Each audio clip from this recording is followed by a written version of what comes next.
प्रधानमंत्री नरेंद्र मोदी जी इतनी नौटंकी करते हैं कि अगर इनका शो एक तरफ और comedy night with Kapil Sharma का शो एक तरफ, अगर इनका शो स्टार्ट हो जाए ना संडे मंडे को, तो लोग कपिल शर्मा का शो देखना बंद कर दें, इन्हीं का शो देखें। इन्हों की टीम में एक से बढ़कर एक कलाकार हैं। एक कलाकार इनका उत्तर प्रदेश वाला है, तो एक कलाकार इनका ऐसा है कि वो बहुत ही तगड़ा कलाकार है, नाम बदलने वाला कलाकार। कि बेचत बेचत मैं चला उपक्रम बचाना कोय, के बेचत बेचत मैं चला उपक्रम बचाना कोय, छूट गया हो यदि कुछ तो सूचित कर दो मोए। इन्होंने देश की तमाम संपत्ति बेच दी।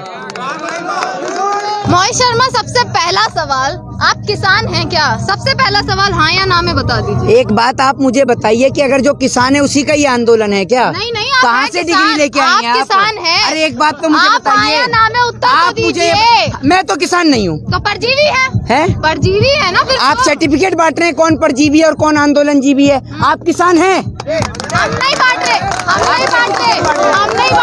जिसको आपने सत्ता में बिठाया वो बांट रहे हैं, जिसको आपने सत्ता में बिठाया वो लोग बांट रहे हैं सर्टिफिकेट। एक बात आप मुझे बताइए, परजीवी पैरासाइट्स का मतलब क्या होता है, जरा आप ये बताएंगे। आप जिन्हें पैरासाइट्स, जिन्हें परजीवी, जिन्हें आंदोलन जीवी कह रहे हैं, आज आप जो खड़ी हुई है ना और जो बोले जा रही हैं पटर पटर बिना रुके कंटिन्यू, ये उन आंदोलन जीवी के बदौलत ही बोल रही हैं जिनके कारण ये देश आजाद हुआ। वरना किसी अंग्रेज के घर में बैठ के उसके जूते और चप्पल साफ कर रही होती तो ये उन आंदोलन जीवी की बदौलत देश आजाद हुआ है, जिन्हें आप परजीवी, आंदोलन जीवी या पैरासाइट्स कहते हैं। हमें क्या समझा रहे हैं? सरकार को समझाइए। 80 दिन से समझा ही तो रहे हैं आप। अरे सरकार को सुनिए, सरकार को कहाँ से समझाएं? सरकार के नेता और मंत्री तो गरम मसाले में गधे की लीत मिला के खा रहे हैं, इन्हें कहाँ समझ में आ रहा है? आप समझिए ना बात को, इन्हें कुछ समझ में नहीं आता। इन्हें कुछ समझ में आए तो समझाए। लाने वाला कौन? ऐसी सरकार को लाने वाला कौन? कौन बताइए? आप बताएंगे? मैं क्या गोदी में उठाकर लाया था मोदी जी को गुजरात से, जो मेरे से कह रहे हैं कौन? मोदी जी की बात नहीं कर रहा हूँ, मैं सरकार की बात कर रहा हूँ। तो सरकार में कौन? मोदी जी नहीं है तो और कौन है? डोनाल्ड ट्रंप बैठ गया क्या प्रधानमंत्री की कुर्सी पे? बड़े विश्वास से बिठाया था ना आपने, बड़े विश्वास से चुना था प्रधानमंत्री को। आप क्यों नहीं विश्वास कर रहे जब एमएसपी की बात? विकास का नाम बदल के विश्वास रख गया है क्या? आपने बताया नहीं मुझे, है? आप एक बात मुझे बताइए, सुनिए, आप देश के पत्रकार होकर आप ये तो कभी सवाल नहीं करते कि अरुणाचल प्रदेश पे जो बैठा हुआ है चाइना, वो क्यों बैठा हुआ है? देश का किसान यहाँ पर, आपने ये नहीं पूछा कि 200 से ज्यादा उस भाषण जीवी से पूछिए, उस बेचू जीवी से पूछिए। आपने आज से पहले राम के दोहे सुने होंगे, रहीम के दोहे सुने होंगे, तुलसीदास के दोहे सुने होंगे। एक दोहा नरेंद्र मोदी जी के लिए मैं आपको सुनाना चाहता हूँ कि बेचत बेचत मैं चला उपक्रम बचाना कोय, के बेचत बेचत मैं चला उपक्रम बचाना कोय, छूट गया हो यदि कुछ तो सूचित कर दो मोए। इन्होंने देश की तमाम संपत्ति बेच दी।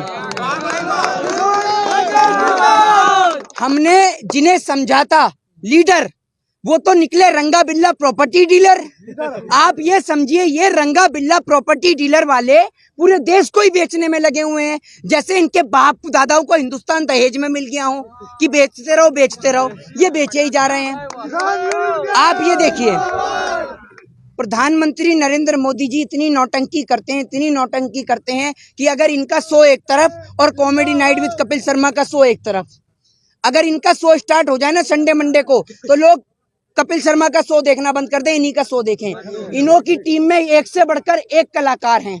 एक कलाकार इनका उत्तर प्रदेश वाला है, तो एक कलाकार इनका ऐसा है कि वो बहुत ही तगड़ा कलाकार है, नाम बदलने वाला कलाकार। उत्तर प्रदेश के तो नंबर 1 नेता हैं, नंबर 1 नेता में आते हैं वो। अच्छा, तो आप भी अपना नाम बदलवा के आइए ना, आप यहाँ क्यों खड़ी हैं?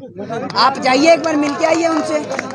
उनका तो बस नहीं चलता, उनसे कभी मत प्रश्न कर लेना कि योगी जी विकास नजर नहीं आ रहा उत्तर प्रदेश में। वो इतना तेज आदमी है कि सारे उत्तर प्रदेश के लोगों का नाम विकास ही धर देगा। तो आप जिससे पूछो कि हाँ, कह रहे विकास रास नहीं आ रहा इन किसानों को किसानों का हाथ नहीं आ रहा। आपके विकास देखने के चक्कर में मोहल्ले में, क्षेत्र में इतने सारे विकास पैदा हो गए, लेकिन आपका विकास आज तक नहीं मिला। कहाँ है आपका विकास?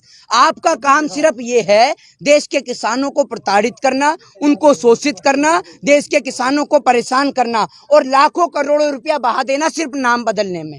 ये आदमी सिर्फ नाम बदलने में बहा देता है। जितना नाम बदलने में इसने लाखों करोड़ों रुपया बहाया है, इतने में तो नई संपत्ति बन जाती है, सरकारी संपत्ति, लेकिन ये नाम बदलने में विश्वास रखता है। आपको क्या परेशानी है अगर उन्होंने अपना नाम बदल लिया है? तो आपको क्या परेशानी है इस चीज में?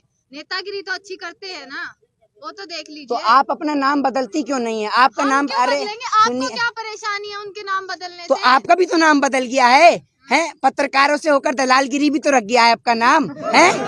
आप भी तो दलाली कर रहे हैं, तो आपका भी तो नाम बदला है। आप अपना नाम तो नहीं बताती कि आपका नया नाम रख दिया।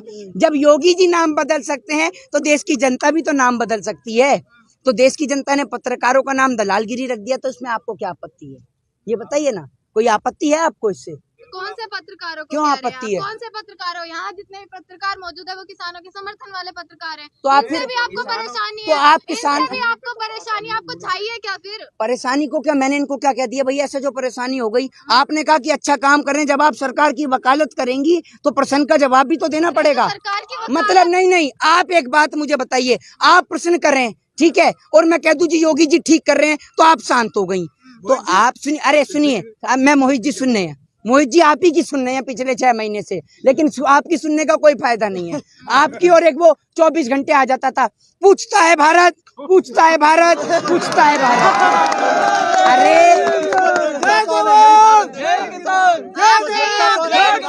आपने ही देखकर नंबर 1 चैनल बनाया है, टीआरपी बढ़ा दी देख देख कर आपने। मेरे घर के अंदर आप एक बात मुझे बताइए ना, मेरे घर में, अरे आप फिर आप वही बात, यही पूछ सुनिए लीजिए। सुनिए सुनिए आप सुनिए। यही पूछ लीजिए, यही कितने लोग गड़बड़ है देखते देश हैं? के पत्रकारों की, यही गड़बड़ है। आधी अधूरी जानकारी हर चीज के लिए हानिकारक होती है। आपने टीआरपी स्कैम घोटाला नहीं सुना था क्या? तो आप कह रही हैं, आप तो ऐसे कह रही हैं जैसे मेरे घर में सर्टिफिकेट छप रहे थे, मैंने अर्नब गोस्वामी को पकड़ा है, इधर आ रहे कोई एक्शन होता तो आगे की प्रक्रिया आप एक होती बात तो मुझे बताइए ना बताइए, मुझे। आप देश के किसान को जो देश की सरकार खालिस्तानी, पाकिस्तानी और आतंकवादी कह रही है, जाओ। ये मेरे देश का किसान है जिसे आतंकवादी, खालिस्तानी और पाकिस्तानी कहा जाता है। इसके लिए अगर हथियार है तो इसका हल है, जिसको चलाता है और मेहनत मजदूरी कर कर कश्मीर से कन्याकुमारी तक लोगों के पेट भरने का काम मेरे देश का किसान करता है, और छाती चौड़ी करके कहता है कि मैं देश का किसान हूँ। आपने पत्रकारों पर सवाल उठाए हैं जो यहाँ मौजूद हैं, चाहे वो मैं हूँ या अन्य पत्रकार हूँ। आप भूल गए हैं जो 11 दौर की वार्ता हुई है, संशोधन की बात हुई है, या जो 28 जनवरी की रात का जो दृश्य था वो इन पत्रकारों की वजह से ही पलटा है आज।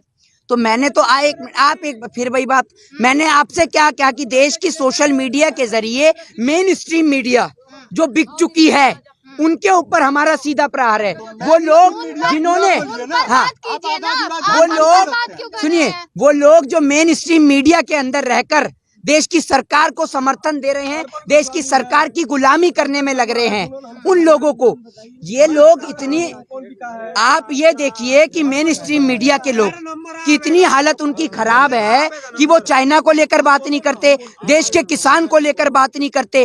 प्रधानमंत्री संसद में खड़ा होकर, वो प्रधानमंत्री जो 40 से ज्यादा किसान की शहादत हो जाती है तो नहीं बोलते, वो प्रधानमंत्री जब देश के अंदर 200 से ज्यादा जवान हमारे देश के किसान भाई जो हैं वो शहीद हो जाते हैं, उनको लेकर नहीं रोते, लेकिन गुलाम नबी आजाद को लेकर वो टसुए बहाने लगते हैं। तो मोदी जी, ये रिश्ता क्या कहलाता है बताइए तो जरा देश को। आप प्राइम मिनिस्टर में सवाल उठा रहे हैं, उस दिन संसद भवन में वही रोए थे।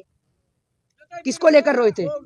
जो भावुक हुए वो भावुक अरे सुनिए, अरे भावुक की सुनिए, ये मोदी नहीं है, मदारी है, और झूठ बोलने की ना बचपन से बीमारी है। ये नौटंकीबाज आदमी है एक नंबर के। ये देश का किसान है, ये शांतिपूर्वक ढंग से कानून और संविधान के दायरे में रहकर, जिस तरीके से आपने देखा 6 फरवरी को एम्बुलेंस भी आराम से गई और आई, और जो जरूरत का सामान था उसे भी आराम से आने दिया गया और जाने दिया गया, क्योंकि किसान की लड़ाई देश की सरकार की नीतियों से है, ना कि देश की आम जनता से है। ये बात आपको समझनी होगी। जय हिंद, जय भारत, वंदे मातरम।